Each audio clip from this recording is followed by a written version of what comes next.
Welcome to the Deep Dive. This is where we take materials you send us, unpack them, and really try to pull out the key insights. And today we're diving into something pretty significant, still talked about a lot, the 2003 invasion of Iraq. Yeah, we've got some recently declassified documents, some expert commentary, audio clips, a real mix. We want to get under the skin of the arguments, the whole context around it. We do. We've got some compelling stuff here. Speeches, analyses. Our mission really is to look at the main reasons given for the war Right. and then explore some of the other perspectives that have come out and think about the wider implications that people were discussing even then. Absolutely. It can feel pretty complex, like a tangled web. Definitely. But that's what we're here for, right? To try and break it down, find the crucial bits, and maybe, uncover some surprising links. Let's do it. Okay, so starting point. The public case, the big justification for invading Iraq in 2003. It all came down to one main claim. Weapons of mass destruction, WMDs. That's right. It's all over the source material. You hear President Bush, other officials just repeating it again and again. Saddam Hussein has WMDs. They're a danger. We even hear it in the audio clips we have. They have weapons of mass destruction. That is what this war was about. It wasn't presented as, like, a maybe. No. It was stated as fact, unequivocal, the absolute reason for going in. They got specific, too, didn't they? The No. sources mentioned chemical weapons, biological, even potential nuclear programs. Oh, yeah. They listed things like sarin, mustard gas, VX nerve agent. There was talk about uranium from Africa. Right, the yellow cake story. And unmanned drones, those aluminum tubes. Remember those? Supposedly for centrifuges. Yeah, it created this picture of an imminent, really scary threat. It certainly did, a very vivid picture. But then you get this turning point highlighted in the sources. David Kay, the chief weapons inspector. The guy sent to find them. Exactly. He comes back and says, quite plainly, we were all wrong about Saddam's WMD. Wow. That's huge coming from him. It is, and it lines up with President Bush and others later admitting there was a massive intelligence failure. So if the main reason, the WMD threat, just wasn't there, it kind of forces the question, doesn't it? If not WMDs, then what was the real goal? And that's where the sources really open up this alternative narrative. It's fascinating. It suggests a different story started unfolding way back around the end of the Cold War. Okay. With the rise of this group, sometimes called radical conservatives, sometimes neoconservatives, within the Republican Party. People like Cheney, Rumsfeld, Paul Wolfowitz, Yeah. names that became very familiar. Precisely. And the sources argue they had this distinct ideology, a vision for America after the Soviet Union collapsed. What was that vision exactly? Well, the core ideas highlighted are things like unilateralism, the U.S. acting alone, basically, preemptive military action striking first if needed, building up American power, and being pretty skeptical of international law, the UN, things like that.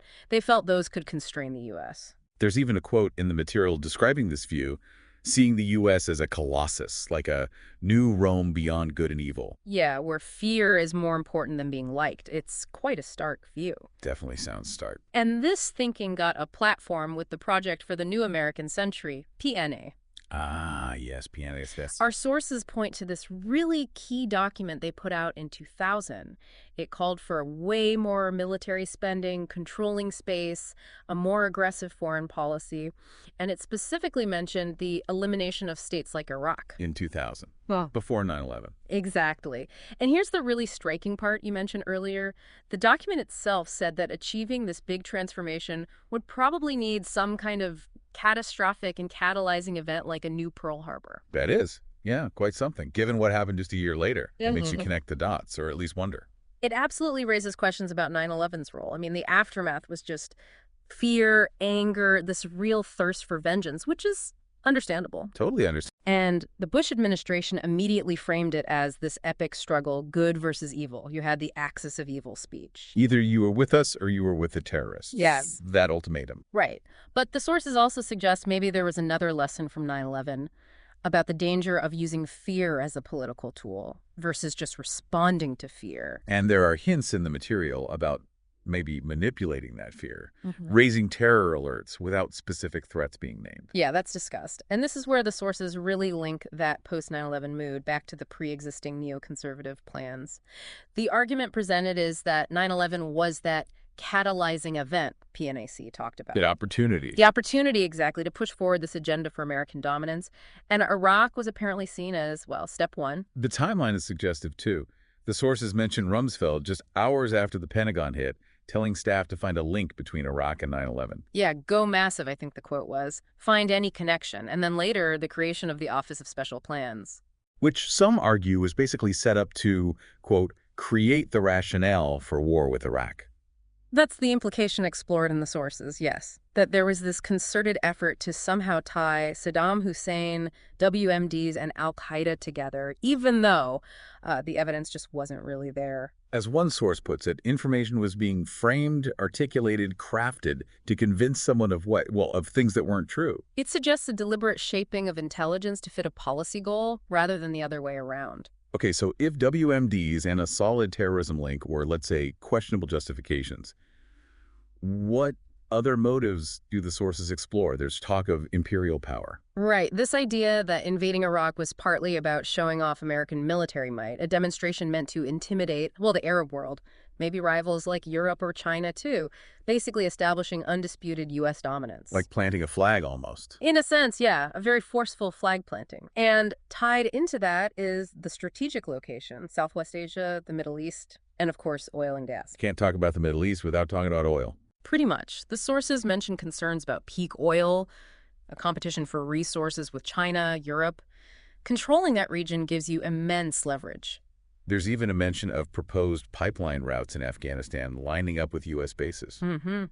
It suggests these resource interests might have been part of the strategic calculations. So the sources kind of separate the pretext WMD's terrorism from this deeper context of controlling key regions. And one source flat out says oil wasn't the only thing, or even maybe the main thing, that the major reason was this display of imperial power. It's a strong argument presented in the material. Okay, shifting a bit.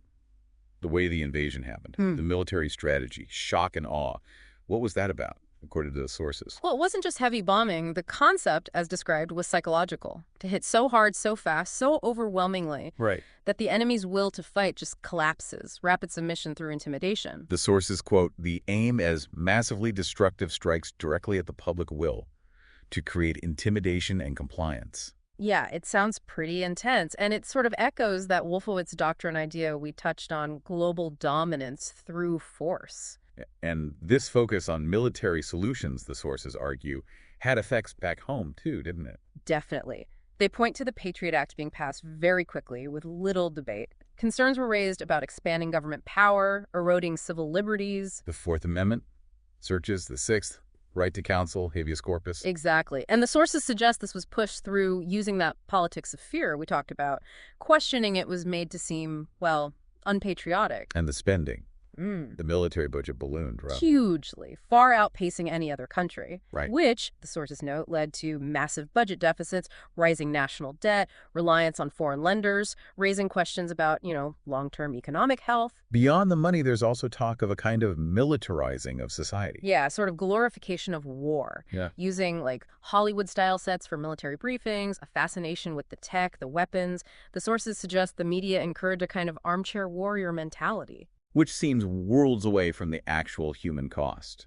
Completely. The sources starkly contrast that with the reality. Iraqi civilians killed, American soldiers killed and wounded, the trauma, the families shattered. There's that moving bit from the father of a soldier, a Vietnam vet himself, just worried sick about the psychological impact on his son going to Iraq. It's powerful. And the account of the U.S. group meeting Iraqis who felt betrayed, who just wanted the troops gone, it shows a huge gap between the stated aims and the reality on the ground. The sources also look at the leaders pushing for the war. The term chicken hawk comes up. Yeah, that refers to strong war advocates who didn't have military experience themselves. Some specifically avoided service, like during Vietnam, but were very vocal about sending others to fight in Iraq. George W. Bush's own National Guard service is mentioned, the questions around that.